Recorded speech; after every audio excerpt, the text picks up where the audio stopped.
ça y est. Ah, Alors, bonjour yes. tout le monde. Salut Tu Jessica, c'est bon, m'entends? Alors, ça fonctionne. effectivement, je pense que c'est mon ordinateur qui fait des siennes. Et donc là, je suis connectée avec mon iPad, avec la caméra qui est assez spéciale. Donc, désolée pour ce contretemps, mais voilà, hein, c'est comme je disais, ce sont les joies du direct. Et C'est bon. En tout cas, ça fonctionne maintenant, c'est cool. nickel. Est-ce que tu vois, toi, les J'essaie. commentaires dans le... Ouais, là, je les vois ici, il me Alors oui, semble. je les vois. Je vais juste essayer de trouver une position pour mon iPad, du coup, enfin ma tablette, c'est pas un iPad, pour Donc pouvoir. déjà, merci. On a 4 personnes qui sont là, c'est cool déjà. Donc, merci à Ouais. vous. Et, euh, et donc, du coup, là, j'étais en train de dire... Donc là, on a 5 personnes, il y a Fleur qui est arrivée. Le thème d'aujourd'hui, c'est comment choisir ses émotions. Et donc, du coup, on va répondre à plusieurs questions qui nous mènent à cette réponse, en fait. Donc, la première question, c'est quoi subir ses émotions? Et donc, quelles sont les conséquences de subir ses émotions? Hmm. Donc, du coup, c'est quoi subir ses émotions? C'est euh, c'est être complètement, en fait, ne pas avoir le contrôle sur ses émotions et être identifié, en fait, quand l'émotion arrive, quand la charge émotionnelle arrive, ne pas savoir en fait quoi faire avec cette charge émotionnelle et tout de suite réagir à son environnement. Donc du coup, à ce moment-là, tu es victime de tes émotions, tu subis tes émotions et tu vas continuer en fait, peu importe le stimulus qui arrive à l'extérieur, tu vas y répondre encore et toujours de la même chose jusqu'au moment où tu auras compris en fait pourquoi tu réagis de cette manière. Hmm. Je voudrais que je prends la. Bon, tout le monde, je suis vraiment désolée pour ma caméra qui dandine, hein, mais voilà, comme je l'ai expliqué, les joies du direct. Pour rebondir sur ce que Yann a dit, bah moi je lui disais un petit peu avec bonjour Francesca, beaucoup d'émotions pour moi avec la fibromyalgie. Et ben ça me parle parce que bah, ma maman aussi a la fibromyalgie, donc voilà, beaucoup de courage en tout cas. Mais juste pour revenir par rapport à ce qu'a dit Yann, euh, je lui partageais avant le direct que nous sommes en général d'accord sur euh, la finalité en fait de toutes ces thématiques-là, mais que nous les exprimons de façon différente. Moi, quand je parle de subir les émotions, disons que je reviens d'abord même à ce que c'est que subir. Subir, c'est vraiment de faire quelque chose contre son gré, quelque chose de désagréable, et donc d'être passif par rapport à ça. Ça c'est subir. Et l'émotion, ben, en général, c'est une réaction ben, instantanée, plutôt pas instantanée, plutôt transitoire, puisque elle est transitoire et elle est déclenchée en général par un stimuli extérieur. Donc, quand on subit ces émotions, ça veut dire qu'on se met dans un état qui est en tout cas, une réaction donc qui est contre son gré euh, et face auquel en fait on est passif. On ne voudrait pas réagir comme ça, mais on réagit comme ça et bah c'est désagréable. Et c'est ça pour moi subir, surtout dans le cas des réactions, des émotions fortes, parce qu'en général, quand l'émotion elle est plutôt légère à modérer, on arrive à gérer. Ce qui nous pose problème souvent, c'est ces émotions fortes, donc qu'on subit et pour lesquelles en fait on voudrait faire autrement. Donc moi c'est surtout à ça, c'est vraiment le truc contre son gré et pour lequel j'ai l'impression que je n'ai pas le choix. Et donc, je suis passif face à ça et donc, je subis. Voilà. Pour moi, c'est Ouais, ça. exactement. Ouais, t'as pas le Mm. choix en fait, c'est une réaction automatique qui est C'est ça. conditionnée en fait par tes traumatismes passés Mhm. et en fait par tes définitions par rapport à toi-même et ton environnement. Tout à fait. Tout à fait. Mais ça, je pense qu'on aura un petit peu plus le temps aussi de, On va aborder ça de après. Ouais. développer justement ouais, dans les conséquences. Mais Mhm. en tout cas, voilà, juste pour tout le monde. Bah, n'hésitez pas à nous dire hein, si vous êtes d'accord avec chacun sa perception du terme subir, ce que vous en pensez. N'hésitez pas à interagir avec nous dans les commentaires. Ouais, bonjour Adèle d'ailleurs. Je vois les commentaires, je les vois un par un, je les vois pas tous parce que moi je suis sur le téléphone Ouais. et j'ai Ben pas moi, je les accès à vois. tous Je les les vois. commentaires. Ouais. Je les vois. Non, c'est OK. Et donc du coup, quelles sont les conséquences de subir ces émotions? En fait, c'est que donc il y a les mêmes schémas qui sont en place et donc tu n'as pas le choix et tu es en train de reproduire les mêmes schémas. Et tu vas toujours en fait blâmer ton environnement pour ta propre énergie, puisque tes émotions t'appartiennent. Mhm. Et au lieu d'apprendre en fait à accueillir, à accepter, à accueillir tes émotions, tu blâmes ton environnement, tu réagis, tu dis c'est de ta faute, et donc tu te déresponsabilises de ça. Et en faisant ça, Mhm. en fait, tu donnes ton pouvoir à l'extérieur de toi, alors Tout à que fait. le pouvoir, il est en toi. Et en faisant ça, tu dis non, c'est toi qui as le pouvoir à cause de toi, je me sens comme ça. Mais en fait, Mhm. c'est pas à cause de qui que ce soit, c'est Mhm. juste un stimulus externe qui fait que oui, effectivement, il y a cette énergie à l'intérieur. C'est inconfortable pour toi, mais c'est quelque chose que tu peux apprendre à réintégrer pour devenir vraiment à l'aise avec cette énergie. Et ensuite, après, ça va te permettre de reconditionner en fait pour ne plus répéter les mêmes schémas. Mhm. Et ben moi, effectivement, je réagis. C'est drôle que tu aies parlé de cette conséquence en premier, parce qu'effectivement, j'ai dans ma tête trois, quatre grosses conséquences. Mais la première, effectivement, c'est cette perte du pouvoir personnel, de son pouvoir personnel, en fait. Parce que du coup, enfin, peut-être avant d'aller plus loin, c'est important que chacun sache et accepte et comprenne que l'émotion qu'on vit, qui émerge de notre corps, de notre système, elle est toujours légitime pour nous.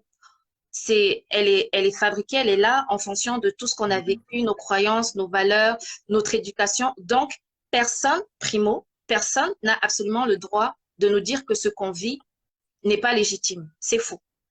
Notre émotion, elle est toujours, ce qu'on vit, quelle qu'elle soit, elle est toujours légitime. En revanche, c'est la manière avec laquelle on va exprimer cette émotion qui, selon les cas, va justement questionner en tout cas, parce que selon les cas, et souvent, même très souvent, quand on est on subit les émotions, on est en mode réactif, on est en mode pilote automatique, et donc je te rejoins, on perd notre pouvoir personnel.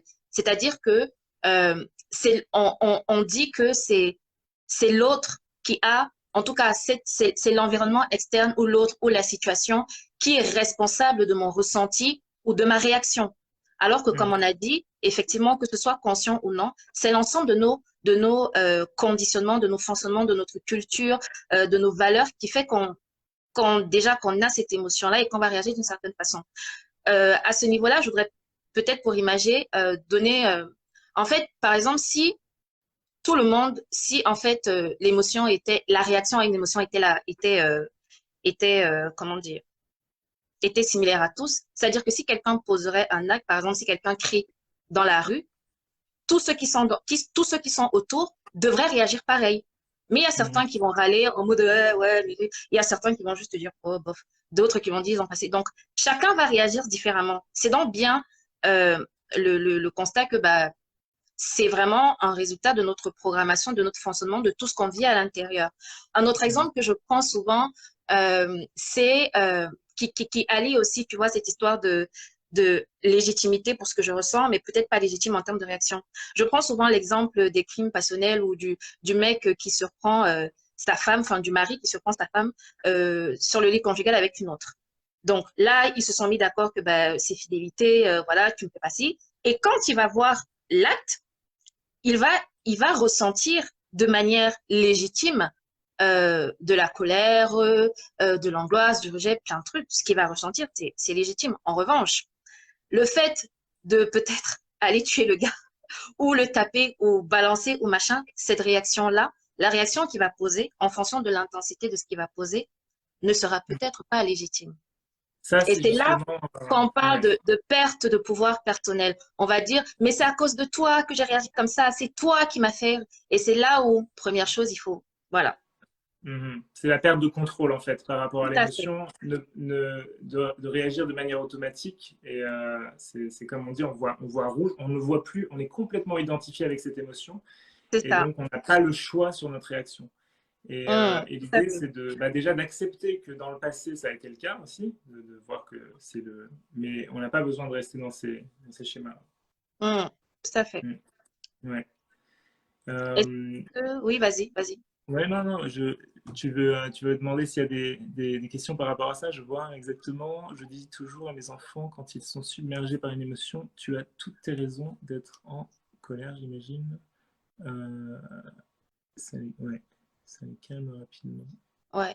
Et ben tout à fait, Ouais. hein, Marilyn. Je pense que c'est c'est quelque chose et c'est bien de l'inculquer aux enfants parce que quand on était plus jeune, en tout cas pour la majorité, enfin, tu te mets en colère, mais tu n'as pas le droit d'être en colère, t'as pas le droit de crier, t'as pas le droit de. Mais c'est parce qu'on n'a pas appris à gérer. Et c'est bien ce qu'on disait.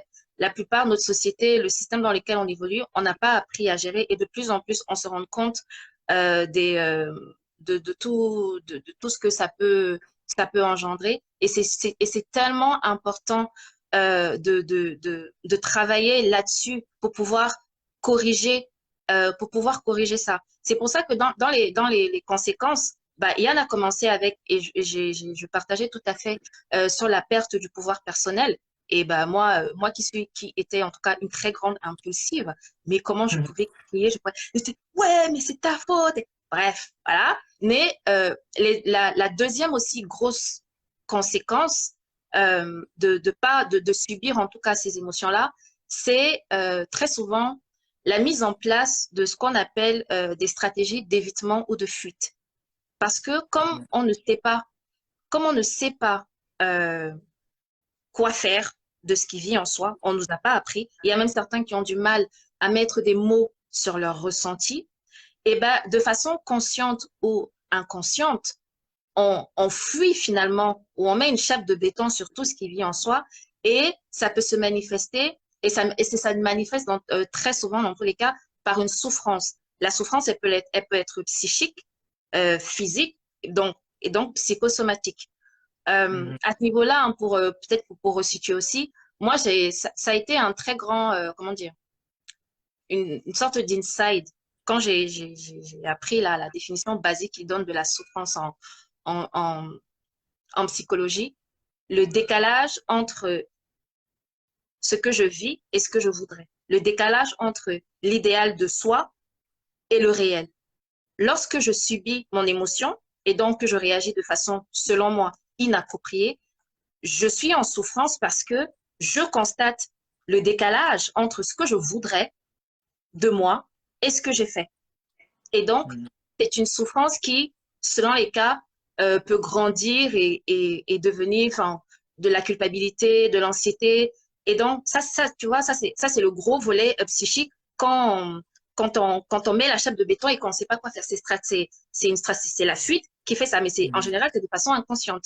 L'autre, la partie la plus pas la plus évidente, mais en tout cas, ce qui, moi, m'a poussé aussi à vraiment travailler sur ces émotions, c'est la somatisation. La somatisation de toutes ces émotions-là, hein, parce qu'on le dit bien. Bah, déjà, Freud, à l'époque, il disait, le psychique, à un moment donné, fait le saut dans l'organique. Parce que l'émotion qui ne s'est pas exprimée s'est imprimée dans notre corps de façon inconsciente. Et c'est voilà, c'est tous les travaux de la psychanalyse qui l'ont montré. Et en termes de, je trouve que vraiment, en termes de quand on se rend compte de ça, on se dit que waouh, c'est chaud quand même. Et à un Mhm. moment donné, on se dit, voilà, faut que j'arrête. Et parce que à un moment donné, c'est plus les médicaments ou je sais pas quoi d'autre qui vont, tu vois? C'est ça. En fait, le truc, c'est qu'il y a il y a, il y a plusieurs modes de fonctionnement. En fait, il y a Mm, cette expression, ça veut dire que quand il y a une émotion, on ne sait pas comment la contenir, comment l'accueillir.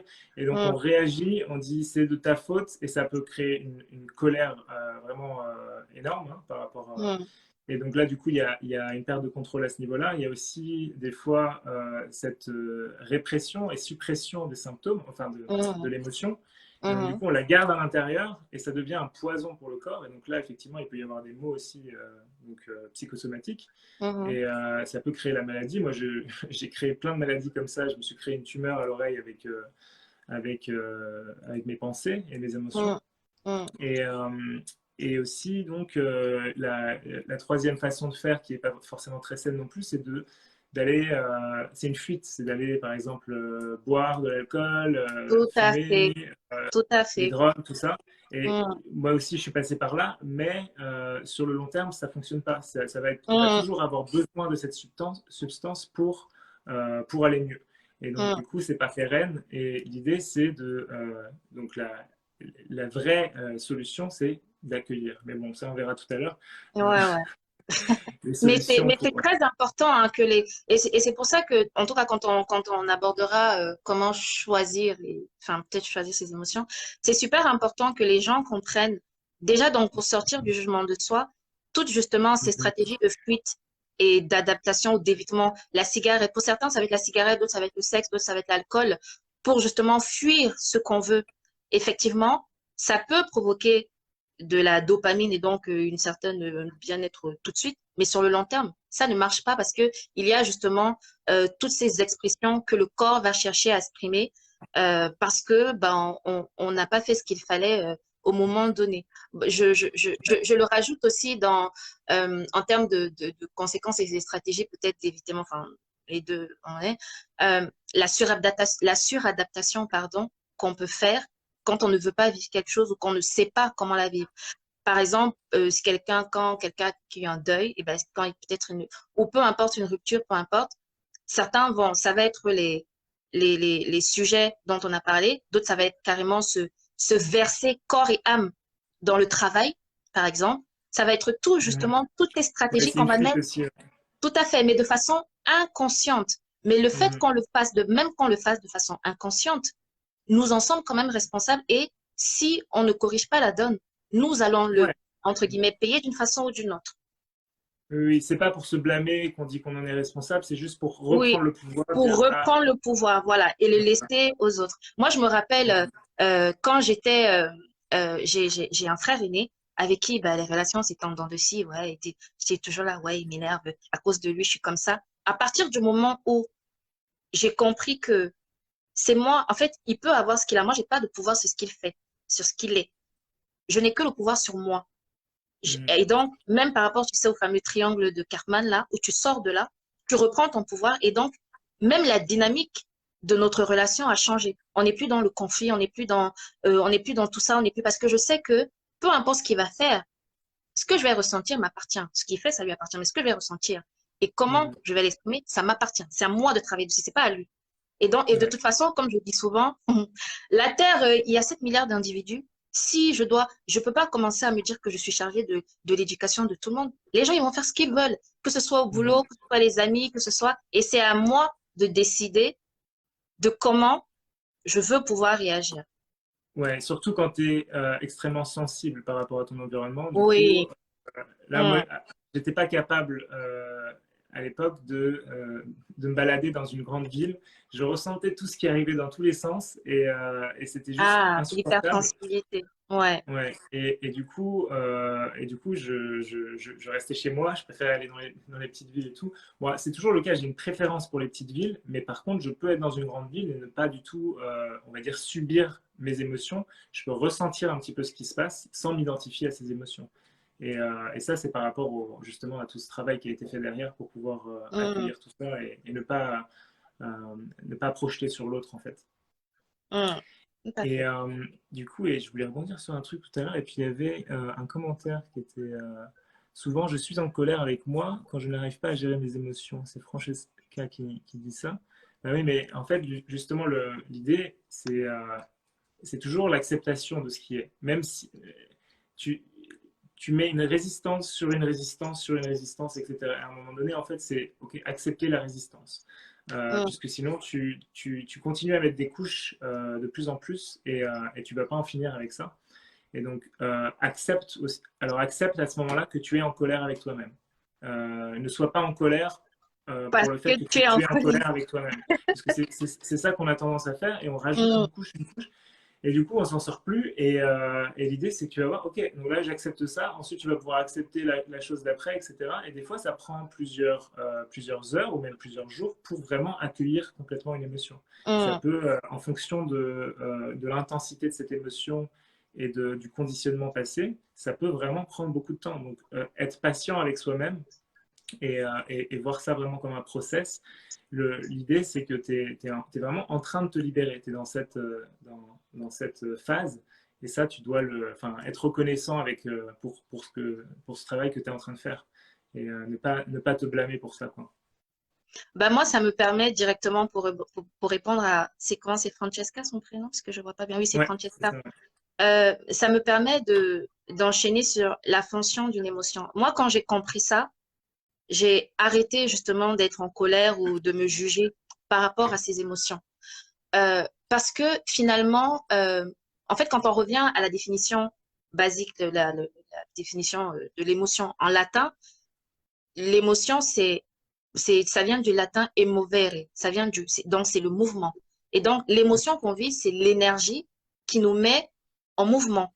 Et comme on l'a Mhm. vu donc plus haut, en fait, ça permet au corps simplement de répondre de façon adaptée selon le corps aux stimuli qu'il a perçus de l'extérieur.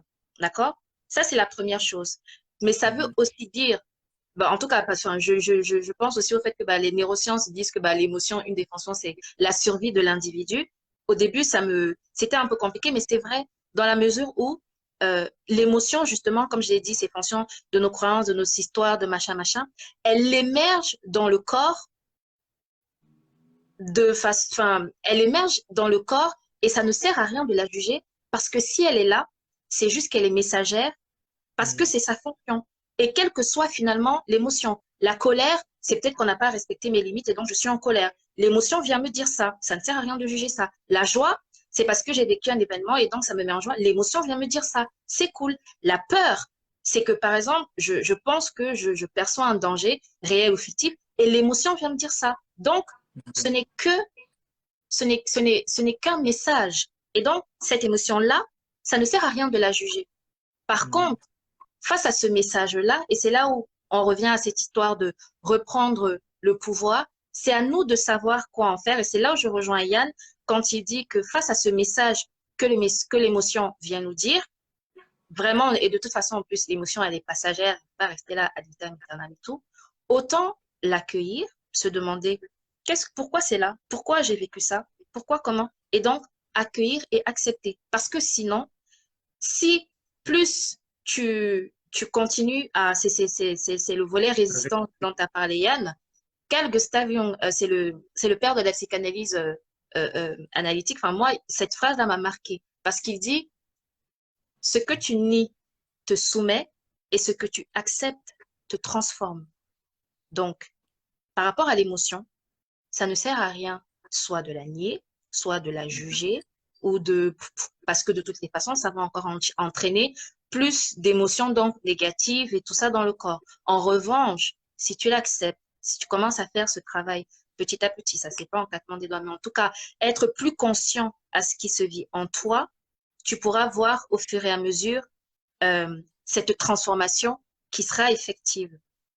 Et c'est une Mhm. ancienne impulsive de haut vol qui le dit. Donc, voilà, voilà. Et donc, du coup, là, on en venait à la deuxième partie où quelle est la fonction Mm, réelle d'une émotion? c'est ça. Puisque pour moi, du coup, la fonction, enfin, l'émotion, en fait, c'est notre source on va dire, comment dire, de sagesse la plus élevée, en fait, par rapport à Mm, une boussole pour nous. C'est pour nous dire, est-ce que ta perception est correcte ou incorrecte sur la réalité?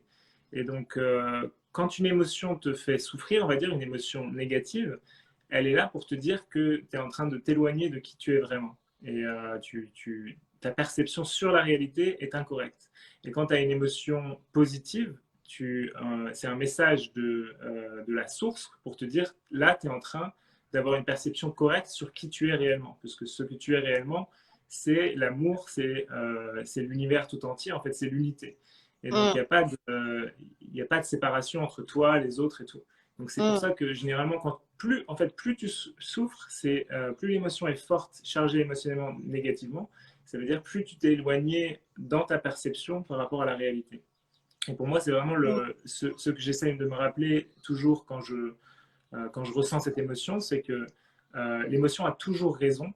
C'est vraiment donc c'est pas l'émotion qui est à blâmer, elle a raison. Qu'est-ce que l'émotion va me dire par rapport à ma pensée et donc du coup Mm, mes croyances sur moi-même et la réalité qui m'entoure. mm. Et Et les pour moi, perceptions que j'en ai de cette réalité. c'est exactement ça. C'est jamais la réalité qui te fait souffrir, c'est ta Mm. perception de la C'est la réalité. perception, tout à fait, Mhm. tout à fait. Ouais, Et ça demande aussi donc une certaine honnêteté, vis d'abord de soi-même avant des autres, pour complètement. pouvoir, voilà, pour pouvoir y répondre de manière franche. C'est pas des réponses Mhm. qui vont servir à autre, ça nous sert à soi. C'est Et ça. c'est ça aussi Ouais. qui nous permet de grandir. Il y a Marilyn qui a une question. Est-il possible que l'émotion précède un événement ou alors est-ce plus de l'ordre de l'intuition? Est-ce que tu veux y répondre, Yann? Bah, en fait, ça dépend, oui. Précède un événement, si tu commences à y penser dans ta tête, de toute façon, enfin, le mental ne fait pas la différence entre un événement qui se présente à toi devant toi ou quelque chose que tu imagines. Donc, si tu es en train d'imaginer un événement, eh ben, tu vas réagir de la même manière que si tu es présent avec si l'événement se présente à toi dans ton environnement. Et donc oui, effectivement, dans ce cas-là, tu peux avoir l'émotion avant par exemple, si, imaginons que là, je me prépare pour le live et que ça me stresse, et ben, dans mon imagination, je vais commencer à stresser et ressentir les émotions un peu inconfortables, puisque mon mental ne fait pas la différence. Et donc c'est pour ça que ça peut être aussi intéressant. Il y a un travail que tu peux faire là-dessus après pour reprogrammer, et ça on verra plus tard. Mais c'est justement de pratiquer tout ça dans ton imagination. Si tu as tendance à réagir d'une manière, on va dire, négative à ton environnement, et ben, comment revois la chose dans ton imagination et commence à t'imaginer avoir une réaction différente. Et tu vas voir qu'au fur et à mesure, tu vas réagir de manière différente et ça va commencer à être naturel pour toi. Hmm, hmm. Ouais, bah, je partage, hein. Euh, mais je suis en train de me dire que si je vais sur ce sujet, on aura Bah pas oui, mal. on répond à la dernière question en fait. En plus, c'est vrai. Mais bon, après, c'est pas très grave hein, en même temps. Oui, On rebondit. oui, oui, ouais. Ouais. Je suis en train de checker s'il y a d'autres questions ou pas. Mes émotions sont toujours suite à mes douleurs chroniques et à la fibromyalgie. Bah, ouais, donc là, du coup, en fait, l'idée, c'est de voir quelle est ta relation avec la fibromyalgie. Comment tu te sens par rapport à cette maladie? Qu'est-ce qu'elle te fait ressentir? Et donc, en fait, c'est tes définitions sur la fibromyalgie qui te font souffrir, c'est pas forcément la fibromyalgie en soi, même si évidemment, là je parle de souffrance psychologique, hein, parce que la souffrance physique est là, mais on a tendance à rajouter des couches de souffrance psychologique sur la souffrance physique en Tout à faisant des fait. commentaires dessus. Et ces commentaires, en fait, on peut s'en passer. Et c'est ça en fait, c'est l'ego qui fait les commentaires. Euh, il veut dire, enfin, c'est pas juste, c'est machin, tout ça. Il a plein de choses à dire là-dessus. Et en fait, tous ces commentaires-là te font souffrir en plus, puisque comme je disais tout à l'heure aussi, c'est une perception erronée de la réalité aussi. Et c'est ce qui peut aussi maintenir la maladie en place. Ça veut dire que la fibromyalgie, comme toute maladie, même si c'est pas forcément reconnu aujourd'hui dans tout ce qui est médical, mais tout ça, ça peut être transcendé et tu peux passer à autre chose en changeant tes schémas mentaux, tes schémas neuronaux. Hmm. Bah, alors moi, alors sans parler précisément de la fibromyalgie, mais en découvrant tout ce que moi j'ai découvert là sur les émotions, la façon de les gérer, comment ça nous impacte, de plus en plus, lorsque j'ai mal quelque part à la tête, j'ai un bobo, j'ai un bouton qui sort, j'ai développé le réflexe d'aller sur Internet et de taper la symbolique des maladies de de ce mal. Parce qu'effectivement, et en général, lorsqu'on va me dire que, ben, en fait, si ce bouton-là, il est sorti là, c'est que tu as peur de ci ou que tu as peur de ça, en général, euh, toutes les fois depuis que je le fais, à 90%, c'est vrai. Et à partir du moment où et ben, je le fais de façon, parce que voilà, sur ces différentes choses-là, pas le tout ensemble, en tout cas pas toutes les douleurs ensemble, mais sur ces différents aspects, sur ce que, parce que j'ai mal là-bas, ça veut donc dire, c'est le message que ça m'apporte, et donc que je travaille sur cet aspect des choses-là, soit la peur d'un événement, soit la colère d'avoir pas fait ci, tout ça, à partir du moment où je prends conscience que j'ai mal là, et donc il y a ce message derrière, et que je travaille derrière, en général, c'est bon. Je me sens, je guéris en fait. Et Ouais, voilà, donc c'est pour ça que je disais, sans forcément être sur ce cas-là, mais de plus en plus, je le fais. Et c'est vraiment cette notion de le corps parle, le mal a dit. Enfin, moi, je l'expérimente vraiment, quoi. Et c'est vrai que ça change un peu la donne de pouvoir complètement. s'écouter, voilà, d'accueillir Mm. sans juger, sans l'émotion, enfin voilà, c'est pas de sa faute. Donc ça sert à rien de lui en vouloir. Elle est juste là pour dire toc toc toc toc toc toc toc toc toc. Écoute-moi, écoute-moi, écoute-moi. Voilà, en C'est général, ça, c'est ça. C'est c'est d'abord la vie. tout petit, ça grandit. Plus tu refuses d'écouter, plus ça prend des proportions et après ça explose. Et Mm. c'est juste ça qu'il faut reconnaître en soi dans son émotion et pas, voilà. Et donc, encore une fois, décider de reprendre ce pouvoir-là. De pas, voilà, ça peut être plus ou moins pas En évident fait, toujours, mais c'est un exercice. ouais. C'est la vie Mm. qui te passe un message à travers l'émotion. Et savoir en fait que la vie est toujours de ton côté. Tout Et, à fait. euh, et donc, du coup, elle va toujours. En fait, il y a ton alignement, il y a ta vibration naturelle qui est là. Et quand tu te déconnectes de ta vibration naturelle, justement par tes pensées, c'est notre seule manière de se déconnecter. Les animaux, ils ne peuvent pas faire ça. Nous, on a le pouvoir par notre imagination et avec l'ego, du coup, de se déconnecter de notre vibration personnelle. Et à un moment, en fait, l'émotion revient pour te dire, puisqu'il y a tu génères tellement de souffrance que tu es obligé de revenir. Mm. Et donc, tu fais des allers-retours comme ça, et tu vas, à un moment donné, en fait, comprendre totalement comment rester branché à ta vibration personnelle. Et enfin, moi, c'est ma définition, en gros, de l'éveil spirituel, c'est quand tu es complètement branché et tu ne peux plus, tu n'as plus même le pouvoir de te débrancher de cette vibration. C'est puisque tu es allé à la source de toute souffrance qui est la séparation. Je ne suis pas séparé du reste de l'univers, je fais un avec le tout. Et quand tu réalises ça de manière directe, en fait, la souffrance est psychologique, évidemment, devient Mm. impossible. Et sans même peut-être, sans parler peut-être des émotions ou de tout ça, enfin, cette notion d'alignement qu'on retrouve beaucoup dans le dev perso, je pense que ça rejoint aussi ça. C'est-à-dire que quand tu sens que par rapport à une chose, tu n'es pas aligné, tu n'as pas envie de la faire ou peu importe, en tout cas, tu ressens ce désalignement, et ben, encore une fois, pareil, c'est le décalage, la souffrance qui va venir c'est ça qui va générer le conflit et donc Mm. potentiellement l'expression de l'émotion derrière si tu n'as pas écouté.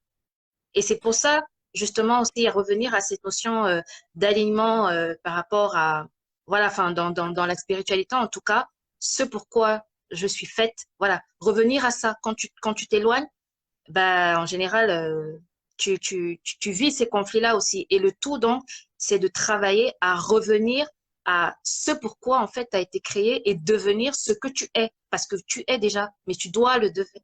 Et c'est ce Mhm. Tu dois te cheminement-là rappeler, qu'il faut faire. ouais, tu te rappelles qui tu es, en fait. Tu ne peux Voilà. pas ne pas être qui tu es, mais tu peux croire que tu n'es pas ce que tu es. Oui, bon, là, Yann, bon. Mais bon, bref. Ok. Alors, du coup, euh, et donc, du coup, on arrive à notre dernière question déjà. Non, si. Donc, quelle est la fonction réelle d'une émotion? C'est notre boussole. C'est notre boussole sur est-ce que ma pensée est correcte ou incorrecte sur la réalité? Et, euh, et donc, du coup, la dernière question, c'est comment choisir ses émotions? Est-ce que tu veux commencer ou tu veux que je commence? Vas-y, commence. Donc, comment, Donc du coup, donc maintenant qu'on a compris que chaque émotion est là pour nous indiquer si on fait fausse route ou pas, en fait, en fait, quand tu ressens l'émotion négative, c'est que tu as déjà fait fausse route quelque part. C'est que ta pensée euh, est incorrecte par rapport à la réalité, ta perception est pas correcte. Et donc, du coup, l'idée, ça veut dire que si ta pensée, elle est comme ça et qu'elle génère une émotion forte, ça veut dire que tu as une croyance derrière. Tu crois réellement à ce que tu penses. Parce que la pensée, en soi, elle est neutre. Tu peux penser, par exemple, moi, si je pense je suis gros, je ne vais pas réagir à ça puisque je n'ai pas la croyance je suis gros et ça ne fait pas réagir émotionnellement. Quelqu'un, si tu places cette pensée dans le champ de conscience de quelqu'un qui, effectivement, est en surpoids et qu'il a un problème avec ça, il va réagir émotionnellement à ça. Et donc, du coup, l'idée, c'est de voir qu'il y a une croyance derrière, c'est d'identifier ça, de dire, OK, merci l'émotion, merci à toi. Quel est le message, quelle est la croyance, en fait, qui a généré cette pensée et de vraiment d'aller à la source de cette croyance, euh, de trouver vraiment le point de départ, en fait, la croyance fondamentale derrière, et ensuite d'aller, donc du coup, il n'y a pas besoin de lutter contre la croyance. La croyance, elle est là, c'est par ton conditionnement. C'est euh, tu n'es pas responsable d'une certaine manière de cette croyance, puisque elle a été conditionnée en toi Mm, par la vie. Donc mm, peut-être souvent c'est dans ton enfance, en fait, on t'a tellement répété quelque chose que tu as fini par y croire puisque de toute façon, tu n'avais pas vraiment le choix à ce moment-là, tu étais petit et tu avais l'impression que si tu ne te conformais pas à cette croyance, eh ben, tu ne recevrais plus l'amour de tes parents, par exemple. Et donc, du coup, comme cette éventualité était trop douloureuse à accepter, eh ben, tu as décidé d'accepter cette croyance. Et donc, l'idée, c'est de voir que c'est temporaire. Maintenant que tu en as pris conscience que c'était un conditionnement comme ça, tu as le choix de dire aujourd'hui, OK, je n'ai plus envie de croire à ça. Qu'est-ce que je préférerais croire à la place? Et donc, du coup, mm. tu viens avec une contre-croyance. Ah oui, j'aimerais bien croire, si je croyais ça à la place, je me sentirais comme ça. Quand il y aurait ce genre de situation extérieure, eh ben, je me sentirais bien, je me sentirais en joie, il n'y aurait pas de réaction automatique puisque ça ne déclencherait pas en fait cette émotion en moi. Et donc, c'est vraiment d'identifier ça. Et qu'est-ce qui résonne pour toi aujourd'hui? Et donc, tu fais ce travail d'identification déjà de la croyance. Et ensuite, toi, pour toi-même, tu définis la contre-croyance. C'est personne qui va faire ça pour toi parce que il y a des croyances qui vont résonner pour certaines personnes et d'autres personnes non. Et donc, c'est à toi de vraiment faire ce travail intérieur et de décider, en fait, Selon ton qu'est-ce que j'ai système de envie de valeurs. croire aujourd'hui. Mm. Selon ton système de valeurs de croyance, justement. Exactement, c'est Ton ça. référentiel. Mm, Exactement, c'est ça. mm. C'est qu'est-ce que j'ai envie de croire aujourd'hui. Tout est, en fait, tout est valable. C'est à toi de décider ce que tu as envie Ouais, de il faut croire. juste que ça te corresponde à toi. Mm, Voilà, c'est ça. c'est ça. Mhm. Ok. Bah bien, Donc bien. du coup, comment choisir ces émotions? Eh ben, en fait, les émotions vont découler de tes croyances, parce que tu ne peux pas avoir une émotion si tu n'as pas une croyance derrière. Et donc, quand tu changes tes croyances, tes émotions vont naturellement changer, puisque tu vas réagir différemment au même stimulus externe. Mm, ouais. Bon, je... Mhm. On a à peu près les mêmes étapes, mais voilà. En fait, enfin, moi, ce que je voudrais pour les personnes qui nous suivent, c'est ce que Yann partage. En tout cas, pour moi, bah, je vous décrirai moi mes étapes, mais ça ressemble un petit peu à ce que Yann a déjà dit. Mais je pense que les premières choses qui m'ont donné un gros coup de pied pour avancer sur ce chemin-là, c'est d'abord, de sortir du jugement de moi-même, sur la base de ce qu'on a dit, d'arrêter de me juger pour X ou Y raison, de m'auto-flageller quand je ressens ci ou ça, que je dis que je suis pas ci ou ça, parce que, bah, comme on l'a vu, en fait, ça ne sert à rien de juger l'émotion en elle-même. Elle est là pour un message. Donc, déjà, quand on arrête déjà de se juger, et donc qu'on peut qu'on commence, plutôt que d'être dans la culpabilité, l'autoflagellation, on devient plus bienveillant avec nous-mêmes. D'abord, introduire cette notion d'amour de soi et donc sortir du jugement de moi. Ça, d'abord, c'est le prérequis pour, avant même de dire que je vais commencer à travailler sur. En tout cas, moi, ça m'a beaucoup aidé parce que du coup, j'avais plus de nœuds dans le ventre. J'ai fait ça, je suis nulle. Oh là là, oh là là. Non, bon, voilà. Ça, déjà, je sors de là. L'autre chose aussi, c'est que effectivement, j'ai compris que comment je vais réagir aussi va très souvent bon, pas très souvent, mais en général, souvent, dépendent en tout cas de mon état interne. Parce qu'en fait, on est corps, âme, esprit, mental et âme. Donc, il y a des fois, bah, je pense que tout le monde a déjà expérimenté le fait que bah, si aujourd'hui je suis un peu fatiguée, que j'ai pas assez dormi, je suis plus susceptible de répondre de façon agressive ou en colère à un événement que si j'avais dormi, enfin si mon corps était régulé et que je pouvais gérer en fait. Donc ça aussi, c'est à prendre en compte. Bon, une fois qu'on a donné ces éléments-là, quelles sont les étapes concrètes pour sortir, en tout cas pour choisir ces émotions? Bah moi, j'ai fait, du coup, bah, je suis pas forcément passée par les croyances comme Yann, et c'est pour ça que on voulait exprimer nos deux points de vue. Mais effectivement, ce que je partage, c'est que ce que moi j'ai fait, c'est que je me reprogramme. Je me reprogramme au fur et à mesure. Comment? Si la situation, par exemple, comme du coup, je peux pas choisir mes émotions comme ça du jour au lendemain, mais que j'ai déjà cette conscience-là, lorsque je vis une situation euh, que j'ai pour moi subie et avec laquelle je ne suis pas en accord, je prends le temps le soir de parcourir les différentes étapes que je vais vous citer. La première étape, c'est d'identifier l'émotion les émotions que j'ai traversées, de la colère, du dégoût, du machin. C'est important de mettre des mots sur ce qu'on ressent parce qu'on ne peut pas travailler sur ce qu'on ne connaît pas. Déjà, et parce qu'effectivement, la plupart, on ne sait même pas. Donc, la première chose, c'est d'identifier et de mettre les mots sur l'ensemble de ces émotions que j'ai que j'ai traversées, que j'ai vécues avec cette situation-là. La deuxième chose, c'est de repérer la blessure que ça vient taper chez moi. Parce que si je réagis de façon que je subis de façon forte et tout, c'est que ça vient taper une blessure chez moi. Et là, pour ça, je mets des 5 blessures de Lise Bourbeau, je ne sais pas si vous les connaissez. Donc, le rejet, l'humiliation, l'abandon, la trahison, l'injustice. Qu'est-ce que la situation que j'ai vécue est venue taper chez moi?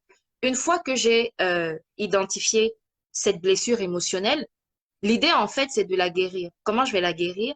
Eh ben, je vais revisiter une situation passée dont j'avais vécu cette blessure-là, et je vais m'imaginer en train de réagir comme j'aurais voulu. Donc, c'est comme ça que la reprogrammation commence à l'époque de cette blessure ancienne. Parce que si je la revis, cette blessure aujourd'hui, ça veut dire que toutes les fois où j'ai vécu ça dans le passé, ça n'est pas encore guéri. Et tant que ça n'est pas guéri, je vais réagir. Donc, je revis la situation du passé, d'accord? Je me revois en train de l'imaginer avec la manière avec laquelle j'aurais voulu. Je comprends, plus je suis dans la compréhension, l'introspection de moi-même, et du coup, ça me fait du bien, je sors du jugement, tout ça. Donc ça, c'est la deuxième étape. Et ensuite, dont je peux faire, je fais ça par rapport à la situation passée, j'identifié la blessure passée, et donc je peux travailler sur la blessure actuelle qui a fait que je réagisse. Et pareil, sur cette blessure d'aujourd'hui, je réalise que si j'ai réagi comme ça, c'est parce que j'avais pas encore les armes, je comprenais pas. Et maintenant, donc, je reprogramme, comme Yann a dit, je me rejoue dans ma tête comment au futur je réagirai. Et donc, je reprends mon pouvoir aussi. Et c'est là toute cette notion de quête et de pouvoir, machin. Je me dis, OK, j'aurais voulu réagir comme ça. Si jamais ça se reprend, je réagirai comme ça. Et en faisant ça, non seulement je fais preuve de bienveillance avec moi-même parce que je me comprends et je me guéris. Et c'est plus je vais me guérir, plus je vais me reprogrammer, plus je vais pouvoir choisir et vivre mes émotions en conscience. Parce que le tout, c'est ça, en fait. C'est de sortir du mode automatique, pilote automatique, Hmm. et de tout vivre en conscience. Et quand on va même plus loin, parce que sans ça, pour moi, ce sont les 3, 4 étapes prioritaires. Quand même, du coup, ça, c'est acquis, parce que c'est pas évident tout de suite. Quand c'est acquis, euh, en général, je vais déjà, il y a le pardon de moi-même que je m'accorde toujours systématiquement, si besoin en tout cas. Et surtout, à défaut d'accorder mon pardon à l'autre ou à la situation ou machin, je pose l'intention de pardonner. Parce que du coup, donc, en faisant ça, je vais aussi être dans une logique d'amour et du tout amour. Et je pense aussi que ben, si on est là sur Terre quelque part, c'est pour aimer et être aimé et donc être dans cette dynamique d'amour. C'est quand on sort aussi de cette dynamique d'amour qu'on est en souffrance. Et donc, guérir Hmm. implique d'avoir de plus en plus de l'amour pour moi, pour les situations et pour les autres. Donc, Mhm. voilà, grosso modo, c'est ça. Sinon, si j'ai des situations qui sont tout de suite, aujourd'hui, par exemple, vu que voilà, c'est un travail, c'est un chemin, je continue. Aujourd'hui, plutôt que de réagir de façon, comme je connais déjà ces étapes-là, soit je suis en état, donc avec mon état interne, j'ai bien dormi, je suis en forme et tout, je peux réagir de façon calme, machin. Soit, effectivement, je m'arrête et je respire. La cohérence cardiaque, vraiment, je sais que moi, je faisais partie des gens qui disaient, ouais, on s'en fout, blablabla, la respiration. Non, moi, je respire. Je m'arrête, je respire. Je Mhm. respire. Très important, ouais. Voilà, très, très important. Et donc, je calme le mental. Il descend. Et une fois que j'ai Ouais. Et calmé le ça mental, t'aide à je, accueillir. voilà, je peux décider de comment, avec l'émotion qui vit, je réagis. Et je ne suis plus là, je crie, voilà.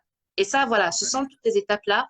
Euh, parce que justement, mais au fur et à mesure de prendre ce temps-là, de comprendre ce qui s'est joué en nous pour qu'on réagisse comme ça, c'est aussi ça, une autre façon en tout cas, de Mhm. changer ses croyances. Moi, en tout cas, c'est comme ça que j'ai pu changer à la fois mes Ouais. croyances, mes perceptions vis-à-vis de moi, mais surtout vis-à-vis des autres. Parce que le plus aussi, la chose qui est top quand tu commences à faire ça, c'est que le bénéfice, c'est que tu sors, tu commences à sortir en tout cas du jugement de toi, mais aussi du jugement des autres. Mhm. Et dans cet état miroir manipulé, quand tu sors du jugement Mhm. des autres, eh ben, t'es plus aussi dans l'amour et c'est plus évident. Voilà. Ouais, c'est bien résumé. Et, mais ouais, donc du coup, on n'a pas forcément quand même trop plongé dans cette partie de, enfin, comment tu accueilles. Et quand tu as dit respire, c'est vrai que ça m'a parlé tout de suite, puisque à Ouais. chaque fois que quelqu'un dit respire, je me rappelle qu'il faut respirer consciemment, tu vois. Et c'est quelque chose qu'on Mm. oublie. On n'a pas appris à Ouais, respirer. Et, tout à fait. et à chaque fois que quelqu'un le dit, je fais ah, mais ouais, qu'est-ce que ça fait du bien en fait. Et tout de suite, il y a un lâcher prise, il y a quelque chose qui Mais se tout passe à à fait, l'intérieur de toi. c'est ça. Et donc, du coup, quand l'émotion se présente, on a tendance à plus respirer. On est là comme Ouais. ça. Ah, il faut que ça sorte, il faut que ça sorte, que je l'exprime de façon Ouais. pas appropriée. Mais non, allez, respire. Mhm. Et Et là, c'est si vrai tu que, peux te en fait, rappeler à ce moment-là, mais c'est ça. vas-y. Et le truc, et malheureusement, j'ai constaté, en tout cas, parfois dans le milieu professionnel, quand tu t'arrêtes pour respirer, t'es vu comme, tu vois, t'es catalogué genre, t'es stressé, t'es machin. Enfin, la respiration, c'est super important. Je veux dire qu'il y a tellement Crucial. d'études qui sont sorties. Moi, pendant trop longtemps, je pense que ça fait genre 7 ans ou 8 ans que j'entends parler de respiration, que machin. Mais ça fait partie des choses, je dis, oh ouais, bof, je m'en fous. Enfin, ouais, bref, il y a toujours des choses et tout. Mais vraiment, quand on commence à l'appliquer, à défaut de l'appliquer comme il recommande là, 3 fois par jour, la cohérence, machin. Mais par exemple, dans ce genre de situation, en termes de lâcher prise, de prise de recul aussi, et donc de maîtrise de soi, c'est impressionnant, la respiration. C'est Ouais. impressionnant. Donc, Et voilà. faire ce travail de se rappeler de respirer, par exemple, de temps en temps, je me dis là, pendant 10 minutes, je vais marcher et je vais essayer de me rappeler de respirer consciemment pendant toute Tout la à marche. fait. Je peux La te dire que c'est conscience, c'est pas ça. forcément facile. Hum, Je vais ouais, oublier plein de fois et je vais me remettre. C'est comme la méditation, en fait, c'est la même chose. Sauf que l'objet de ma méditation, c'est la respiration pendant la marche. Et donc, du coup, c'est vraiment puissant parce que l'idée, c'est si tu peux faire ça pendant le reste de ta journée, tu commences à te programmer pour le faire, tu vas vraiment, enfin, tu vas être beaucoup plus conscient de tous tes actes, de toutes tes pensées, de toutes tes émotions et tu vas pas tout justement à fait. forcément réagir Tout aussi à fait. rapidement à ton environnement. Hum, Donc, il y avait quelqu'un qui a dit, c'était Francesca, ouais, je fais 2, 3 fois par semaine de la méditation au quotidien. Bah ouais. Ça, c'est sûr que la méditation va t'aider à prendre conscience de tes pensées et de tes émotions pendant que tu es assis sans rien faire. Et donc, du coup, après, tu vas pouvoir appliquer ça dans ton quotidien quand, on va dire, tu es dans le chaos de la vie de tous les jours où tu hum. as un peu plus de choses qui se passent à l'extérieur. Et donc, c'est vrai que c'est hyper utile. Tu es en train de développer un super pouvoir. Et, Est-ce qu'on a d'autres commentaires? ouais, J'essaie de voir. il y avait aussi, je voulais répondre à ça aussi, c'était Adèle qui a dit oui, mais changer de croyance n'est pas toujours aisé. Quand on a vécu dedans toute une vie, comment faire pour sortir de la croyance, ce n'est pas toujours évident. Oui, bah, c'est sûr que enfin, mais c'est c'est pas aisé, c'est aussi une croyance. Et le truc, Ça, c'est c'est que Yann, ça. non, mais c'est vrai. Oui, oui, oui, mais tout à fait, je valide, hein. Mais c'est vrai. Et c'est une croyance, et c'est une croyance auquel on s'attache tous, puisque, mais c'est aussi une croyance. Et en fait, le moment où tu prends conscience de la croyance limitante, normalement, la croyance, elle est partie. Sauf si tu as une autre croyance qui est attachée à cette croyance, qui fait que tu as encore, on va dire, tu trouves encore un bénéfice dans la croyance. Donc, mais normalement, la croyance, c'est instantané quand tu l'identifies qu'elle elle n'a plus de valeur pour toi aujourd'hui, elle est plus valable pour toi aujourd'hui. Mais le truc, c'est que ce qu'il va falloir faire généralement, et moi c'est mon cas, hein, c'est généralement pas le cas que j'arrive à me libérer d'une croyance instantanément, mais je vais devoir reprogrammer encore et encore. Donc c'est Tout vraiment à la fait, répétition. C'est la tout à fait. répétition qui va faire que tu vas... en fait, la croyance, comment tu l'as adoptée? Tu l'as adoptée par répétition. Et Mhm. donc aujourd'hui, tu vas devoir répéter quelque chose d'opposé. Et à chaque fois, du coup, que tu prends conscience que la croyance limitante est activée, et ben, c'est pour ça que la méditation aide énormément. C'est que du coup, ça te fait prendre conscience de tes émotions, tes pensées, tes croyances. Et donc, du coup, tu dis, ah, ok, merci, la croyance est activée, et tu te rappelles de la nouvelle croyance, et tu fais le travail de reprogrammation dans le moment, en fait, où ça se présente à toi. Et Ouais. donc, c'est vraiment, tu n'as pas besoin de t'asseoir et de faire des mantras pendant des heures et des heures. C'est juste au moment où ça se présente à toi. Après, le fait de le faire avant de dormir ou au lever le matin, ça peut aussi aider, hein. Mais, Mm. Alors, mais moi, personnellement, j'ai une autre façon de changer mes croyances et donc de les travailler, de les reprogrammer. Enfin, pas ouais. me reprogrammer moi, parce que je pense que c'est tout l'enjeu. Là, en tout cas, bon, il y a plein d'outils, mais c'est surtout des outils quand même. On a parlé d'Edgar, c'est Edgar Neville. Edgar Neville. Edouard Qui ça? Neville. Oh, bon, j'ai oublié son nom. Mais bon, bref, Neville disons Goddard. que.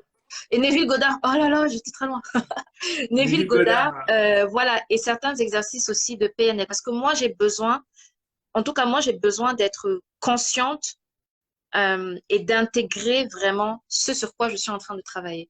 Et moi, j'écris beaucoup. Par exemple, moi, l'écriture, ça m'aide à mettre sur pied et tout. Et je travaille en général pour reprogrammer une croyance. Je travaille sur les associations que j'en ai faites.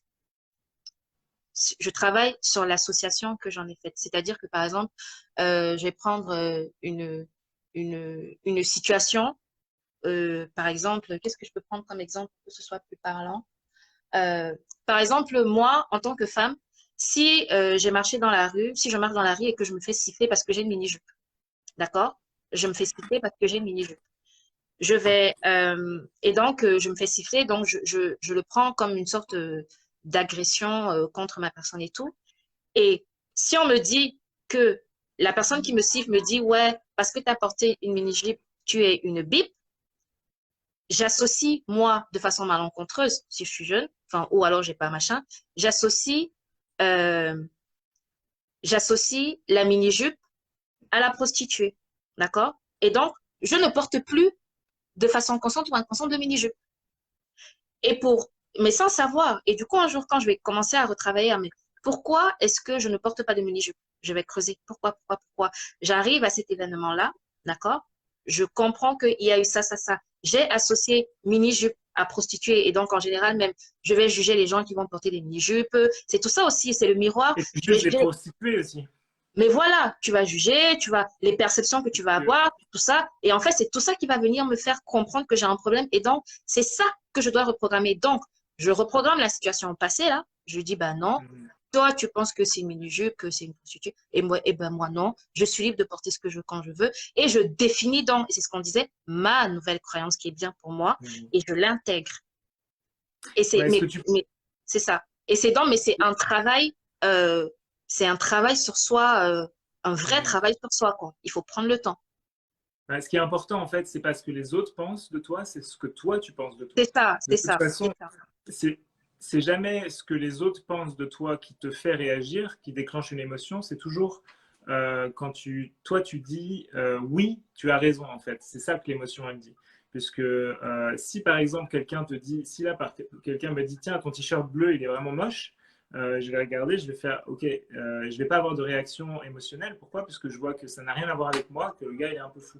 Et, Mm. euh, et donc du coup, si tu réagis par rapport à ce que la personne te dit, c'est que il y a un point d'ancrage en toi, il y a une blessure qui dit oui, tu as raison. C'est ça. Et c'est ça Ça de, vient et taper c'est- quelque chose. Encore une fois, on y voilà. revient. En Mhm. général, quand on réagit, quand on a masse, c'est que ça vient taper quelque chose qui a besoin d'être guéri ou alors sur lesquels on doit grandir. Voilà. Donc Mais tu peux dire voilà, il y a merci toute cette à, conscience de prise il y a tout ce travail de prise de conscience à faire aussi derrière. Mhm. Hmm. Ouais, tu peux dire merci en fait à la personne pour avoir déclenché cette C'est émotion en ça. toi, Bah, pour te ça dire. fait partie des choses aussi que je fais pour choisir les émotions après là. Mais ça, je disais, ouais. Mais Mhm. c'est très puissant aussi parce que là, vraiment, ça favorise aussi le pardon, ça favorise, enfin, tous ces dynamiques d'amour là, finalement, c'est induit Mhm. par tous ces petits actes-là. Quand j'arrive à me pardonner, j'arrive à pardonner l'autre, j'arrive à remercier cette situation qui était a priori ubiesque, compliquée. Et ben non, bah du coup, je retrouve l'apaisement. Ça me fait penser au texte, tu sais, que j'ai mis sur Facebook, je sais plus, avant-hier ou hier, là, de la chanson de Jean-Jacques Goldman, C'est ta chance. Mhm. Parce que, en fait, C'est ta chance, bah, il dit, euh, c'est dans tes blessures que tu trouveras la force et l'impertinence pour, en fait, que la plupart de tes rêves naissent de tes blessures et que c'est là que tu vas trouver la force et l'impertinence pour grandir. Et que moi, effectivement, la plupart de les points sur lesquels j'ai grandi, enfin mes plus grandes victoires, c'est parce que j'ai pu guérir certaines blessures et donc j'ai grandi en fait. Et donc Mhm. merci pour toutes ces situations a priori négatives, compliquées, que j'ai vécues, mais qui font de moi celle que je suis parce que j'ai travaillé dessus et que j'ai guéri en fait. Ouais, et après tu te délestes d'un poids énorme en fait. Tout à fait, Et tout donc à fait.